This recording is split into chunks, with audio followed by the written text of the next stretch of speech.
मैंने घर पहुंचकर जैसे ही दरवाज़ा खोला, अंदर से मर्दाना आवाज़ सुनाई दी। पापा तो 2 दिन के लिए घर से बाहर गए हैं, तो फिर ये आवाज़ किसकी हो सकती है? मैंने सोचा। आवाज़ माँ के बेडरूम से आ रही थी।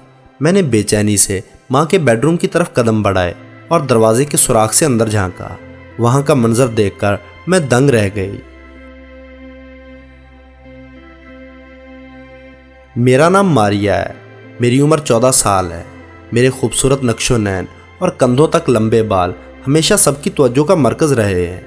मेरी खूबसूरती देखकर लोग अक्सर कहते हैं कि ये लड़की किसी रसगुल्ले से कम नहीं। ये बहुत खूबसूरत और दिलकश है। बस इसका नज़ारा ही जन्नत की सैर के बराबर है। मैं जानती थी कि मैं खूबसूरत हूँ। मेरे जिस्मानी खदोखाल बहुत ही ज़्यादा दिलकश थे। जैसे ही मर्दों के मुंह से अपनी तारीफ सुनती, मुझे अपना हुस्न और भी अच्छा महसूस होता था। मैं दिल में बुड़बुड़ाती, तुम सब मेरे लिए मरो, मैं किसी के काबू में नहीं आने वाली। मैं आग हूँ और आग को काबू में करने के लिए तुम्हें पानी बनना पड़ेगा। माँ की आवाज़ ने मेरे ख्यालात का सिलसिला तोड़ दिया। वो मुस्कुराती हुई मेरे सामने खड़ी थी। माँ हमेशा से खूबसूरत थी और अपनी उम्र से कहीं कम दिखाई देती थी। हालांकि वो एक 40 साल की औरत थी। माँ ने मुझे पूछा, आज स्कूल नहीं गई? मैंने कहा, आज छुट्टी है। इस वक्त माँ ने गुलाबी रंग के कपड़े पहने हुए थे। जैसे ही वो मुस्कुराई, मैंने महसूस किया कि उसका चेहरा और भी चमक उठा था। मुझे हमेशा यही लगता था कि माँ तभी इतनी तैयार होती है कि जब अशरफ चचा हमारे घर आने वाले होते हैं। मेरी माँ की ज़िंदगी में ग्रूमिंग का एक ख़ास मुकाम था, लेकिन वो हमेशा ख़ास तौर पर अशरफ चचा के आने पर तैयार होती थी, और आज भी ऐसा ही लग रहा था। मैंने पूछा कि आज अशरफ चचा आ रहे हैं? माँ हंसते हुए कहने लगी, जब वो अपनी दोस्त नूर से मिलो। मैं हैरान रह गई कि माँ आज मुझ पर इतनी मेहरबान क्यों है और मुझे नूर के घर क्यों भेज रही है। मेरे जहन में बेशुमार सवालात उठने लगे, लेकिन मैंने पूछने की हिम्मत नहीं की। बहरहाल मैं भी नूर से मिलने के लिए बेचैन थी, तो मैं पैदल उसके घर चल पड़ी। नूर का घर हमारे घर से सिर्फ 10-15 मिनट के फासले पर था। जब मैं वहाँ पहुँची तो दरवाज़ा खुला हुआ था। बगैर किसी को आवाज़ दिए मैं अंदर चली गई। घर में नूर की माँ के अलावा और कोई भी मौजूद ना था। मारिया, अंदर आओ, नूर की माँ ने मुझे देखते ही कहा। नूर और असद अपनी दादी के घर गए हैं, कल सुबह तक वापस आएंगे। मैं थोड़ा अजीब महसूस कर रही थी, लेकिन फिर भी चंद मिनट उनके पास बैठी रही। जब खामोशी ज़्यादा लंबी हो गई तो मैं उठ खड़ी हुई और कहा, आंटी मैं जा रही हूँ। जब नूर आए तो बता दीजिएगा कि मैं आई थी। ये कहकर मैं घर वापस आ गई। घर पहुँचकर जैसे ही मैंने दरवाज़ा खोला, अंदर से मर्दाना आवाज़ सुनाई दी। पापा तो 2 दिन के लिए घर से बाहर गए हैं, तो फिर ये आवाज़ किसकी हो सकती है? मैंने सोचा। आवाज़ माँ के बेडरूम से आ रही थी। मैंने बेचैनी से माँ के बेडरूम की तरफ कदम बढ़ाए और दरवाजे के सुराख से जब अंदर झांका, वहाँ का मंजर देखकर मैं दंग रह गई। अंदर माँ और अशरफ चचा मौजूद थे। वो दोनों बहुत खुश दिखाई दे रहे थे और एक दूसरे को मोहब्बत भरी निगाहों से देख रहे थे। माँ ने अशरफ चचा के पेट पर थोड़ी सी गुदगुदी की, जिस पर वो बेसाख्ता हंसने लगे। ये मंजर मेरे बर्दाश्त से बाहर था, लेकिन मैं कुछ बोल नहीं पा रही थी। अशरफ चचा ने कहा, तुम्हारा शौहर यासर कोई आदमी नहीं है, वो एक बेवकूफ़ इंसान है। अशरफ चचा की इस बात पर मेरी माँ हंसने लगी। यासर तो बस एक पर्दा है, जिसकी आड़ में मैं तुम्हारे साथ हूँ। मैं जानती हूँ कि ऐसे शौहर को किस तरह अपनी उंगलियों पर नचाना है। मैंने ज़िंदगी में पहली बार इतना जानदार और जोशीला मंजर देखा था। दिल में एक अजीब सा एहसास था। माँ किसी और के साथ खुशी के लम्हात गुजार रही थी, और ये बात मेरे लिए बहुत तकलीफ़ दे थी। अगर ये सब वो मेरे वालिद के साथ कर रही होती तो शायद मुझे इतनी तकलीफ़ ना होती, लेकिन यहाँ मामला बिल्कुल मुख्तलिफ था। इस लम्हे मैंने देखा कि दोनों थक कर अलग बैठ गए हैं, जैसे 2 शिकारी एक दूसरे से जंग लड़कर आराम कर रहे हों।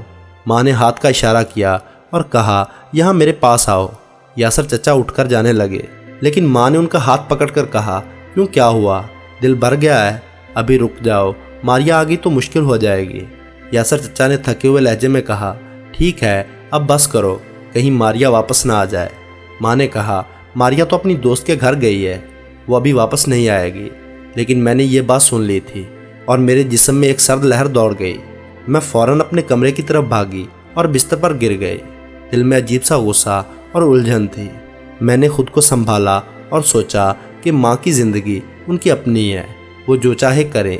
लेकिन जो कुछ मैंने देखा वो मेरी नज़रों से छुपाया गया था, और ये बात मुझे बुरी तरह चुभ रही थी। इतने में मुझे दरवाज़ा खुलने की आवाज़ आई। मैं जल्दी से बिस्तर से उठी और कपड़े बदलने लगी ताकि माँ को लगे कि मैं अभी अभी नूर के घर से वापस आई हूँ। इतने में माँ मेरे कमरे में दाखिल हुई। माँ ने मुझसे पूछा, कब आई हो? मैंने कहा, अभी आई हूँ। नूर घर पर नहीं थी। माँ ने मुझे गौर से देखा और फिर बाथरूम में चले गई। मुझे एहसास हुआ कि शायद माँ को शक हो गया है। जब माँ बाथरूम में गई तो मैं अपने कमरे में अकेली बैठी सोचने लगी। जो कुछ मैंने अभी देखा था वो मुझे हजम नहीं हो रहा था। मैं अपनी माँ के बारे में ऐसे ख्यालात कभी भी नहीं सोच सकती थी, लेकिन अब जो कुछ मैंने देखा था उसके बाद इन ख्यालात को नज़रअंदाज करना बहुत मुश्किल था। तकरीबन 10 मिनट बाद मैं अपने बेडरूम में वापस चले गई और यसर चचा भी हमारे घर से जा चुके थे। मैंने जानबूझकर उनके सामने ना जाने का फ़ैसला किया। मैं अभी अपने कमरे में ही बैठी थी कि माँ हंसती हुई अंदर आई और बोली, मारिया, यसर चचा आए थे और तुम उनसे मिल भी नहीं सकी। मैंने तुम्हें बिलावजह नूर के घर भेज दिया। आओ मेरे साथ, मैं तुम्हें कुछ दिखाती हूँ। माँ ने मेरा हाथ पकड़ा और मुझे अपने कमरे में ले गई। वहाँ बिस्तर पर बहुत से कपड़े बिखरे हुए थे। ये सब तुम्हारे लिए हैं, माँ ने मुस्कुराते हुए कहा। यासिर चचा ये कपड़े लाए थे, देखो कितने अच्छे हैं। मैंने कपड़ों पर नज़र डाली, सभी बहुत खूबसूरत थे। माँ की बात सुनकर मैंने कहा, मम्मी चचा बहुत ही प्यारे हैं, और ये कहकर माँ को गले लगा लिया। माँ का चेहरा खुशी से चमक उठा, लेकिन मेरे दिल में कुछ और ही चल रहा था। चचा ये सब क्यों कर रहे हैं? क्या वो मेरे वालिद से माँ को छीनना चाहते हैं? क्या मैं इन कपड़ों को कबूल कर लूँ? मुझे महसूस हुआ कि शायद माँ इन तोहफों की लालच देकर मुझे अपने हक में करना चाहती है। वो जानती थी कि अगर उसकी बेटी उसके साथ हो तो सब कुछ आसान हो जाएगा, क्योंकि माँ कभी भी मुझसे दूर नहीं रह सकती थी। मैंने सोचा, चलो जब माँ यासिर चचा के साथ खुश हैं तो मैं क्या कर सकती हूँ? हो सकता है वालिद माँ को खुश नहीं रख पा रहे हों। मुझे माँ पर गुस्सा करने या उन्हें इल्ज़ाम देने का कोई हक नहीं है।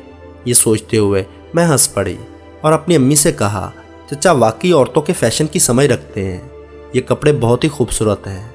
माँ ने गुस्से से जवाब दिया, एक तरफ तुम्हारा बाप है जो कुछ भी नहीं जानता। इतना कहकर माँ का चेहरा जज्बात से भर गया और उसकी आंखों में नमी आ गई। मुझे साफ नज़र आ रहा था कि माँ को वालिद से नफरत हो चुकी है।